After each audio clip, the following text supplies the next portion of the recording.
일단 그럼 제가 기도를 하고 시작하겠습니다. 예. 네. 존귀와 영광을 받기에 합당하신 주님, 우리 젊은 집사님들 화요일부터 주일까지 제각각 흩어져서 우리가 영상으로나마 성경 공부를 시작합니다.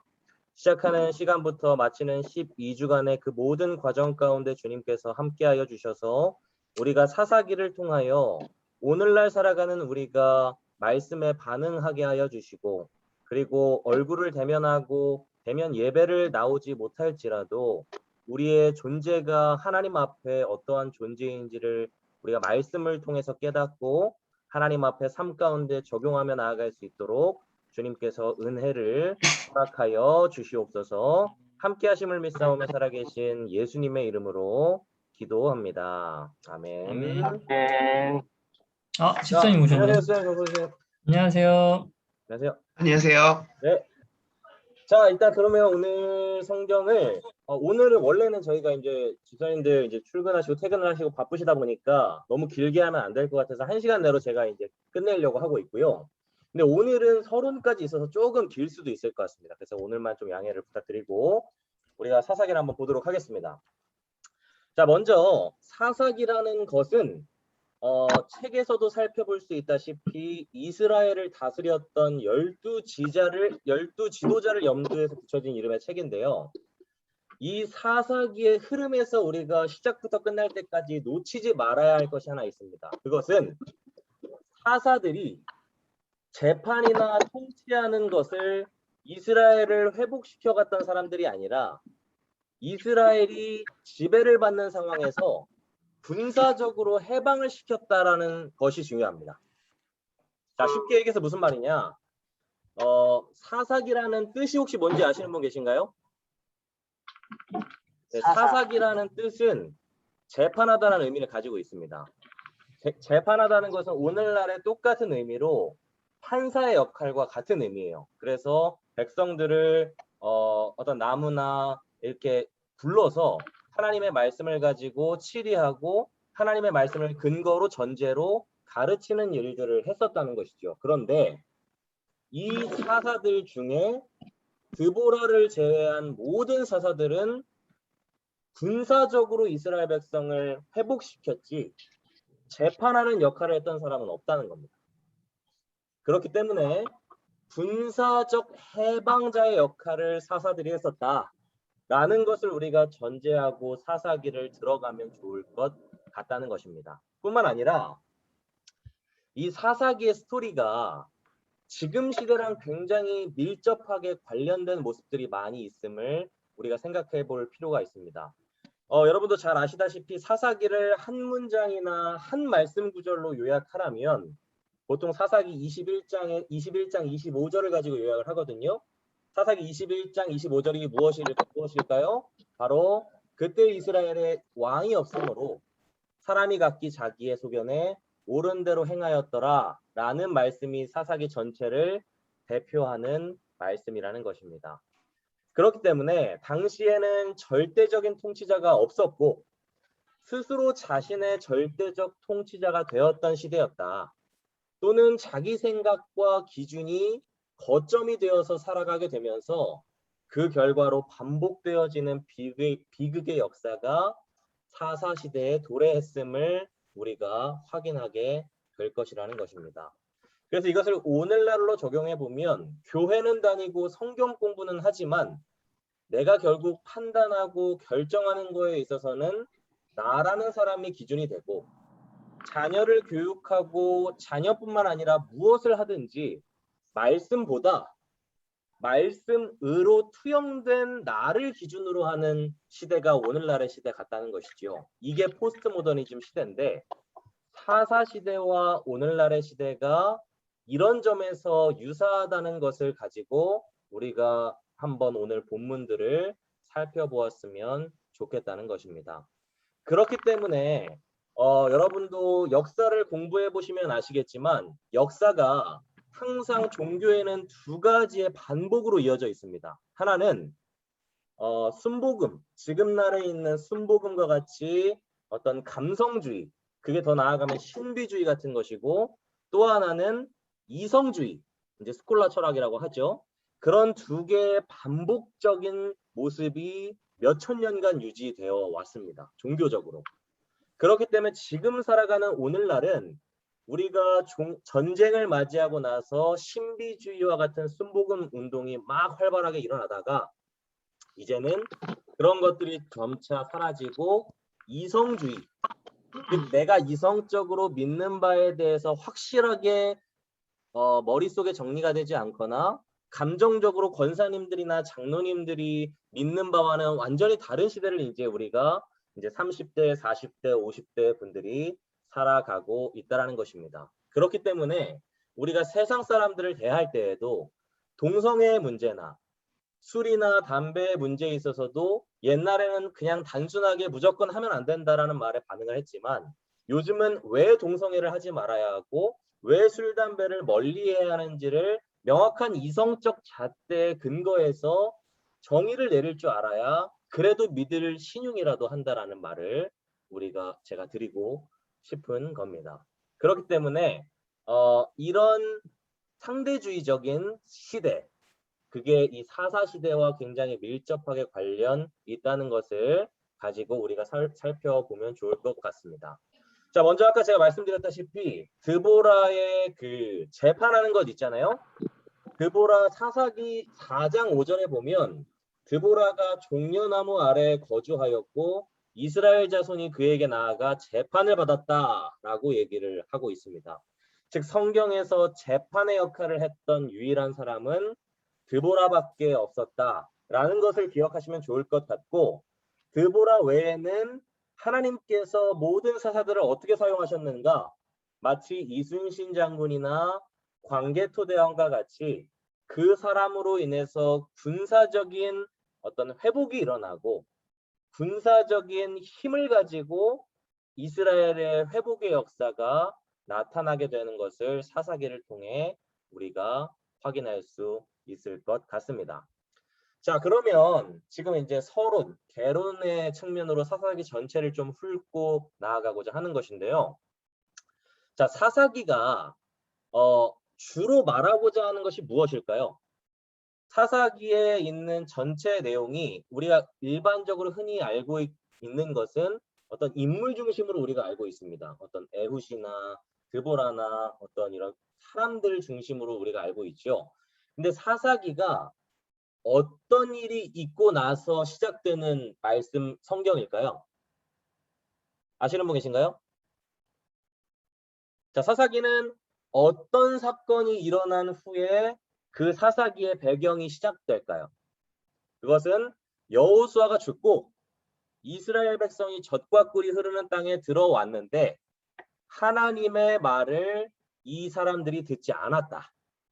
그래서 하나님이 사방의 주변의 강대국들을 일으켜 세웠다.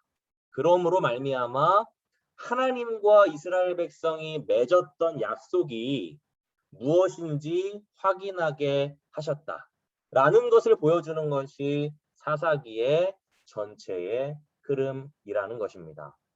그래서 이 흐름을 가지고 우리가 사사기를 공부하는 시간이 되었으면 좋겠습니다. 우리가 사사기를 읽어가면서 꼭 다짐하고 나아가야 하는 것은 성경의 인물들이 특별히 다른 본문들보다 사사기가 더 오늘날의 우리의 모습과 밀접하게 관련이 있다는 것을 염두에 두고 나아가야 합니다. 사사기를 통해 또 우리가 봐야 할 것은 인간의 한계가 너무나 분명하고 죄의 무서움이 굉장히 크다라는 것을 가지고 우리가 오늘 본문을 좀 살펴보면 좋을 것 같습니다. 그리고 또 여기서 이제 중요한 게 하나 있는데요. 오늘 사사기를 오늘뿐만 아니라 사사기를 전체를 공부하다 보면 어떤 의문점들이 들어야 하냐면 사람들의 과정이 선하지 않은 방법으로 하나님의 회복의 이스라엘의 역사를 성취하는 모습들이 발견됩니다. 그래서 과정이 중요한가? 아니면 결과가 결국 승리하게 된 게 중요한가?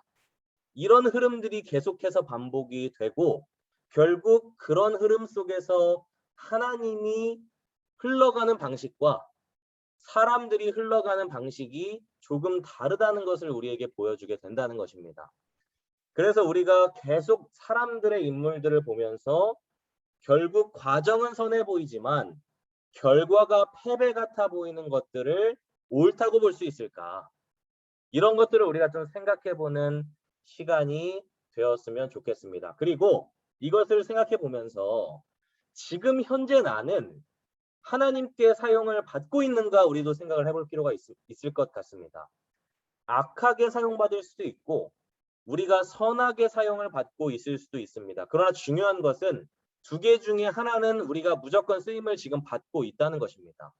믿는 사람이건 믿지 않는 사람이건 둘 다 하나님이 사용하시는 것처럼 믿는 사람 안에서도 사사시대의 모습과 같이 하나님께서 선하게 사용하시는 사람이 있고 악하게 사용하시는 사람이 있다라는 것을 우리가 기억해야 한다는 것입니다. 예를 들어 삼손을 우리가 잘 알지만 삼손의 스토리를 보면 항상 하나님에게 순종하는 모습을 보인 적이 없습니다. 그런데 마지막에 하나님의 뜻을 구하여서 힘을 가지고 하나님을 저주하였던 사람들을 다 무너뜨려서 죽이게 되죠.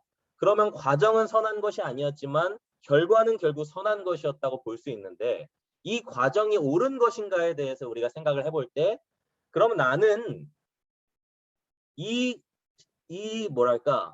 과정에서 악하게 사용을 받고 있는 것인지 아니면 선하게 사용을 받고 있는지 이 삼손의 스토리를 통해서도 우리가 우리의 삶을 점검해 볼 수 있다라는 것을 우리가 생각하면 좋을 것 같다는 것입니다. 자, 그렇다면 사사기에서 가장 중요한 전제가 뭘까요? 사사기 전체에서 핵심적인 단어를 두 개 뽑으라면 뭐를 뽑을 수 있을까요? 그것은 선택과 자유입니다. 그래서 우리가 이 사실을 모르거나 이 사실을 전제하지 않는다면 왜 사사시대의 사람들이 이런 결정을 할 수밖에 없었을까라는 정죄밖에 안 나온다는 것입니다. 그런데 이제 사사기를 쭉 읽다 보면 우리가 드는 생각은요, 이런 생각이 들어야 합니다. 그들이 자신의 선택과 자유를 통해서 그들의 행동은 잘잘못을 통해서 그들의 운명이 결정되지 않는다. 무엇으로 결정되느냐면 하나님께서 그들을 붙들고 계시기 때문에 그들을 궁극적으로 정하신다는 사실을 우리가 기억해야 합니다. 즉 오늘날도 우리가 우리 마음대로 선택을 가지고 우리 마음대로 자유를 가지고 하나님의 뜻을 선택하기도 하고 그렇지 않기도 하시지만 결국 우리의 결정이 어떻게 되던 하나님께서는 우리를 궁극적으로 어떻게 사용하실지 이미 지금 정하시고 사용하고 계신다라는 것입니다. 그렇기 때문에 아까 말씀드렸다시피 내가 악하게 사용받고 있는지 선하게 사용받고 있는지 우리는 그냥 안일하게 생각할 것이 아니라 지금 다시 한번 잘 생각해 볼 만한 주제가 사사기 전체에서 흐르고 있다는 것을 우리가 꼭 전제하면서 나아가야 한다는 것입니다. 선택과 자유, 이것이 오늘날과 똑같다라는 것을 우리가 잘 생각을 한번 해보시면 좋을 것 같습니다. 자, 사사기는요, 모세오경과 다양한 서신서냐 이런 거에 대해서 질문을 할 때 보통 역사서라고 얘기를 하죠. 그래서 실제 일어난 일이 기록되었다는 것을 우리가 믿고 나아갑니다. 아브라함을 부르신 것도 역사였고 출애굽하신 것도 역사였고 가나안에 입성한 후에 실패의 역사도 결국 이스라엘의 역사였다는 것이죠. 그러나 우리가 선택과 자유 속에서 이번 성경 공부를 하면서 이스라엘 백성을 긍휼의 은혜로 하나님께서 어떻게 이끌고 가시는지를 공부하게 될 것입니다. 또 이 과정을 통해서 공부하시는 모든 분들도 나의 일은 아니라고 삼자의 입장이라고 사사기를 대하지 마시고 이 이스라엘의 모습이 나의 모습은 아닌가 우리가 생각해 보면서 함께 공부해 보는 시간이 되었으면 좋겠습니다. 자, 우리가 이어서 사사기의 저자의 문제에 대해서 한번 살펴보려고 하는데요. 사사기의 저자는 누구일까요? 사사기의 저자는 일반적으로 사무엘이라고 얘기를 하거나 아니라는 의견이 분분합니다. 그러나 학자들의 견해에 따르면 정확하게 누구다라는 근거를 성경을 통해서 사실 찾아볼 수는 없기 때문에 우리는 저자에 대해서는 특별히 짚고 넘어가진 않을 것이고요. 우리가 저자보다는 더 중요하게 한번 생각해 볼 것은 저작 시기에 대해서 한번 살펴보려고 합니다. 뭐 구체적으로 하나씩 열거하긴 좀 그렇고 저작 시기를 보면 여호수아 시대부터 사울 왕의 사이, 즉 350년간의 통치를 기록하고 있는 것이 사사시대라고 볼 수 있는데 여기에 있는 인물들, 뭐 인물이 죽고 나서 몇십 년 후에 몇십 년까지 평안하였다가 다시 사사가 등장하고 이런 전체의 사사의 스토리를 보면 결국 350년이 아니라 410년이라는 것을 우리가 연도를 확인할 수 있습니다. 자, 그렇다면 350년이라고 통치 기간을 기록하고 있는 것이 사사시대인데 왜 인물들을 하나씩 계산해 봤을 때는 410년, 즉 60년간의 간극, 그 차이가 있는 것일까요? 자, 우리는 이거 잘 한번 다시 생각해 봐야 합니다. 성경을 읽을 때 350년이라고 기록을 하고 있는데 사사들을 한 명씩 보면 410년이라는 겁니다. 즉 60년의 차이가 있다는 것이죠. 그렇다면 이 간극을 어떻게 해결할 수 있을까? 우리는 이것을 생각을 해볼 필요가 있습니다. 이것은 사실 단순하게 생각해보면 간단한데요. 12사사가 한 명씩 자기의 사역을 끝을 내면 바로 다음 사사가 등장하지 않고 평온하였다가 그 사사가 등장하는 그 시간대가 있습니다. 근데 그게 몇십 년인지를 명확하게 기록하고 있지 않지만 그 12사사의 그 중간중간의 그 틈들을 봤을 때, 즉 사사들이 통치를 할 때 전국적으로 일어난 것이 아니라 지파별로 일어났기 때문에 다른 사사와 겹쳐지는 부분도 있고 겹쳐지지 않는 부분도 있기 때문에 통상적으로 340에서 350년이라고 일반적으로 본다는 것입니다. 쉽게 얘기해서 410년이다 라는 것을 한 명씩 인물로 보면 기록을 하고 있지만 실질적으로는 동시에 일어난 사설도 있었고 그 간극들을 잘 학자들이 계산을 해봤을 때에는 350년에서 340년 정도가 맞다라는 것을 우리에게 기록하고 있다고 생각을 해보시면 좋을 것 같습니다. 그래서 실질적으로 이 개론에 있어서는 저자가 누구냐, 뭐 저작 시대가 언제냐 이런 건 사실 신학생들이나 공부하는 것이기 때문에 엄청 크게 중요하진 않고요. 우리가 개론에서 꼭 잊지 말고 짚고 넘어가야 할 것은 이들도 선택과 자유를 통해서 그것들을 행하고 하나님께서 그들을 통치해 나아가신다. 이 선택과 자유는 오늘날에도 동일하게 적용되고 있고 나는 이 선택과 자유에 있어서 이 사사시대의 인물들과 분명히 다르다고 말할 수 있는가 우리가 한 번씩 생각해보는 시간이 되었으면 좋겠다는 것입니다. 자, 우리가 이제 본격적으로 1과의 내용을 한번 들어가 보도록 하겠습니다. 1과 복습할 부분은 하지 않고요. 본론, 말씀 돋보기 관찰 이 부분부터 넘어가도록 할게요. 자, 이 주제는 못한 것과 안 한 것이라는 주제로 되어져 있는데요. 1번 질문부터 한번 해보도록 하겠습니다. 자, 1번 질문을 보시면 여호수아가 죽은 후에 이스라엘 자손이 질문한 것이 무엇이며 어떠한 의미를 갖고 있습니까? 라는 질문으로 시작을 하고 있습니다. 자, 그렇다면 이제 질문부터 시작하는 이 부분은 좀 더 이렇게 나누고 좀 더 대답을 구하고 좀 더 이런 식으로 진행을 해보도록 할게요. 자, 먼저 여호수아가 죽은 후에 이스라엘 자손이 질문한 것은 무엇이고 이 의미가 어떤 의미를 가지고 있을까요? 박정훈 선생님 어떤 의미를 가지고 있을까요?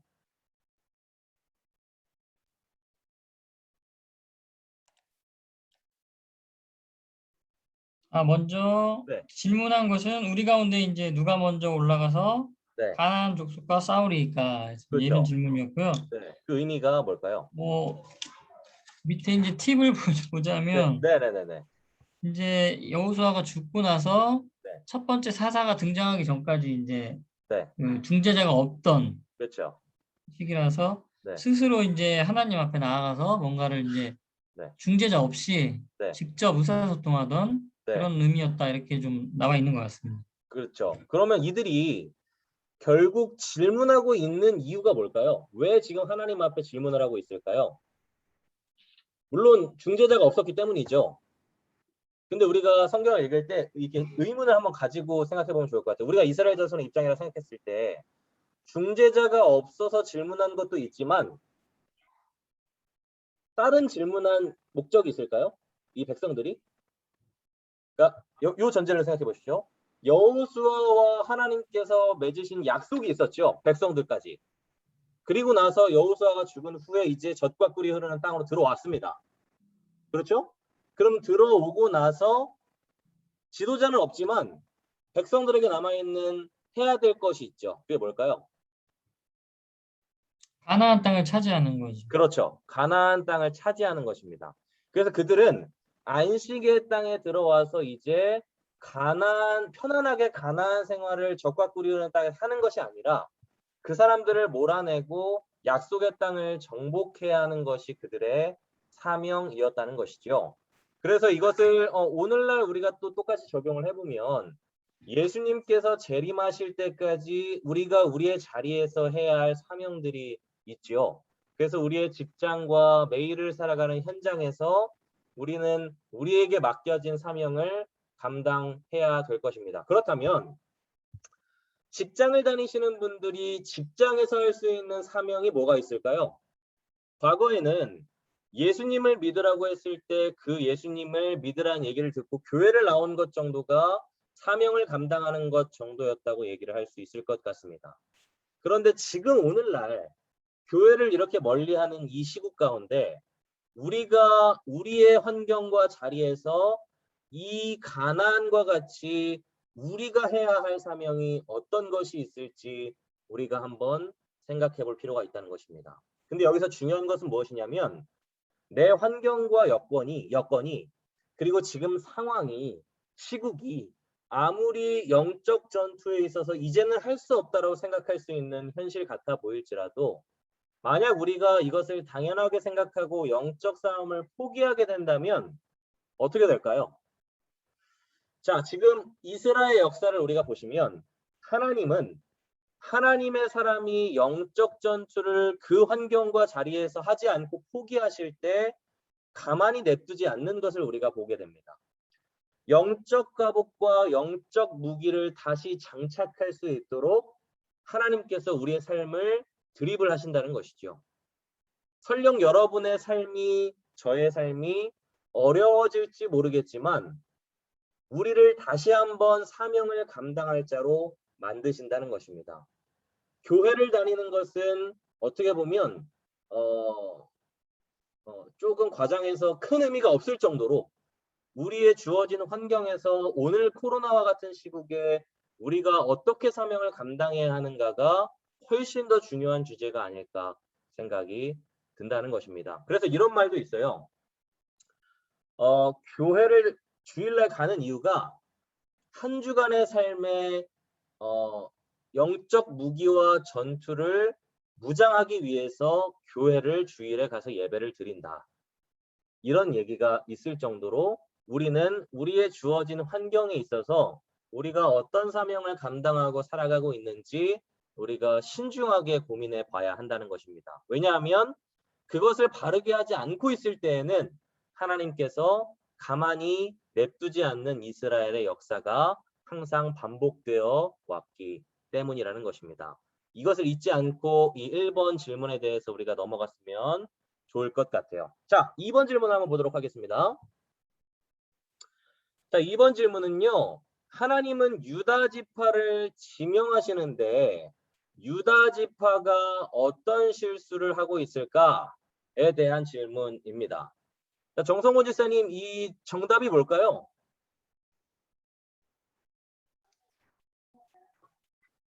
제가 교재를 아직 안 회사에 사셨어요? 놓고 와가지고 회사에. 예. 네, 알겠습니다. 그러면 일단은 제가 네. 이거 답을 할게요. 답은 시므온 지파에게 가나안 사람을 상대로 힘을 합해서 싸우자고 제안하는 실수를 했다는 것입니다. 자, 그렇다면 왜 이게 실수일까요? 자, 우리 이렇게 항상 성경을 읽을 때 이렇게 하나하나 꼬치꼬치 다 할 필요까지는 없지만 의문이 들어야 됩니다. 그리고 그 의문이 성경 안에서 해결이 돼야 됩니다.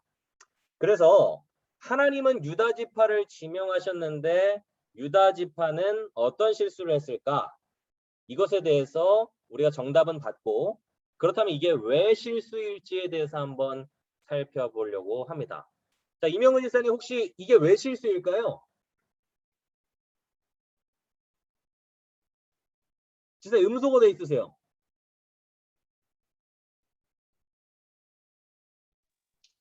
네, 네, 됐습니다. 밑에 팁을 답도 보시면 나오기는 했는데 네, 이제 유다 지파를 지명했지만 네, 시몬 지파랑 같이 가서 싸우자. 네, 그러니까 그렇죠. 지명받는다기보다 네, 다른 지파랑 같이 했으니까 네.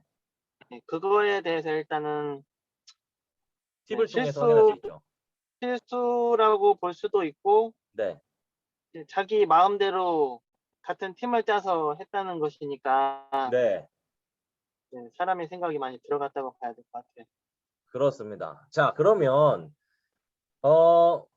결론은 하나님이 약속하신 약속보다 시므온을 더 중요시하고 있다고 결론을 낼 수도 있을 것입니다. 그런데 여러분 잘 보시면요.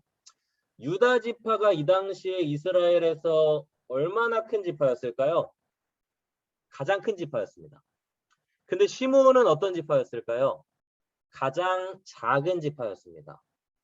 그렇기 때문에 군사적으로 당시 전쟁을 하던 사회에서 실제 시므온은 유다에게 엄청난 도움을 줄 만한 지파가 아니었다고 보는 것이 바람직하다는 것입니다. 즉 유다 지파는 지금 어떤 실수를 하고 있는 것이냐면 군사적으로 사실 큰 도움은 안 될지 모르지만 불신으로부터 나오는 불순종이 문제였다는 것을 우리에게 보여주고 있다라는 것을 우리가 기억하면 좋을 것 같습니다. 근데 여러분 인간적으로 보시면요. 유다 지파가 큰 지파였지만 유다 지파가 이해가 가십니까? 혹시? 불순종했지만 시므온과 함께 하려는 유다 지파가 이해가 가시나요? 근데 사실 이해가 안 가면 안 됩니다. 왜냐하면 전쟁을 나가는데 형제와 동맹하여서 크건 작건 우상인 가나안 사람들과 싸우는 것은 사실 당연한 겁니다. 조금 힘이 보태지는 것일지 모르겠지만 얼마나 강한 군사냐랑 상관없이 우상과 형제가 함께 힘을 모아서 싸우는 것은 사람의 눈으로 봤을 때 사실 당연하다는 것이죠. 그러나 여기서 문제가 된 것은 하나님의 말씀을 전적으로 신뢰하지 않고 부분적으로 순종한 것이 문제가 되었다라는 것입니다. 그런데 여기서 또 아이러니한 것은 유다가요. 유다 지파가 실수는 했는데 처벌을 받을까요? 하나님으로부터 처벌을 받지 않을까요? 바로 처벌을 받지 않습니다. 하나님께서 사사시대의 쭉 흐름을 보시면요. 하나님의 말씀에 정면으로 도전하지 않는 한 주님께서 용납하시는 모습들을 사사기에서 보여줍니다. 즉 과정은 선한 것 같지 않은데 결과가 항상 하나님이 승리하셨다라는 것으로 우리에게 기록을 하고 있다는 것입니다. 그렇기 때문에 우리가 사사기 전체로 봤을 때 결국 과정이 옳은가 아니면 결과가 중요한가 이것을 계속해서 공부해 가면서 우리가 결국 우리의 삶 가운데 과정이 중요한지 결과가 중요한지를 생각해보는 시간이 되었으면 좋겠습니다. 자, 오늘 1장인데요. 1장부터 결국 이 어떤 뭐랄까요? 하나님께 정면으로 대적하진 않았지만 아주 작게나마 시므온 지파와 함께 힘을 합해서 싸우자는 제안을 하게 되죠. 지금 무슨 말이냐? 미세하게 아주 작게 하나님께 불순종하는 불씨가 제공되고 있다는 것입니다. 미세한 죄가 사사기 21장까지 가면 결국 어떤 결과가 초래하고 있죠? 각각 그 소견에 오른 대로 행한다. 즉 오늘 우리의 삶 가운데도 아주 아무것도 아닌 죄가, 아주 작은 죄가 아무렇지 않게 여기는 순간 결국 그 작은 죄로 인해 결과가 엄청 큰 하나님을 반역하는 죄로 나아갈 수 있는 가능성이 죄라는 것에는 충분히 많이 있다라는 것을 우리가 생각하면 좋을 것 같습니다. 결국 이 작은 불씨가 사사시대를 암흑기로 만들어버리게 된다라는 것입니다. 어떤 사사가 세워졌느냐, 어떤 왕이 세워졌느냐가 중요한 것이 아니라 오늘 사사시대 1장부터 시작되는 시작점이 무엇이냐? 하나님으로부터 벗어나는 사소한 행동. 즉 나의 삶 가운데에서도 사소하게라도 하나님으로부터 정면으로 부딪히고 있는 것은 없는가? 우리도 신중하게 생각해 볼 필요가 있다는 것입니다. 이것의 예를 들어보면 교회를 한 번 안 나온 것은 쉽죠. 뭐 상황에 따라서 안 나오는 게 아니라 그냥 안 나오는 상황이 한 번은 쉬운데 한 번 하고 나면 이제 그것은 이제 크게 어려운 일이 아니게 되어버리는 것입니다. 무엇이든 거짓말도 그렇고 술도 그렇고 우리가 하지 말아야 할 것을 한 번 하는 것은 어렵지만 그게 한 번 하기 시작하면 걷잡을 수 없이 돌이킬 수 없이 되는 것처럼 이 작은 불씨의 죄악이 우리 삶 가운데 어떤 것이 있는가 우리가 한번 생각해보는 시간이 되었으면 좋겠습니다. 잠시만요. 지금 이게 제가 구매를 안 하고 이게 그 뭐랄까요? 12월 31일까지 원래 무료로 해주기로 했는데 이게 5분밖에 안 남았다고 일단 떠가지고 제가 일단 다음 주에는 구매를 해오는 걸로 하고 오늘은 나갔다가 제가 다시 방을 만들어서 일단 남은 3번부터 좀 말씀을 다시 드릴게요. 죄송합니다. 지금 다시 방을 만들어 드릴게요.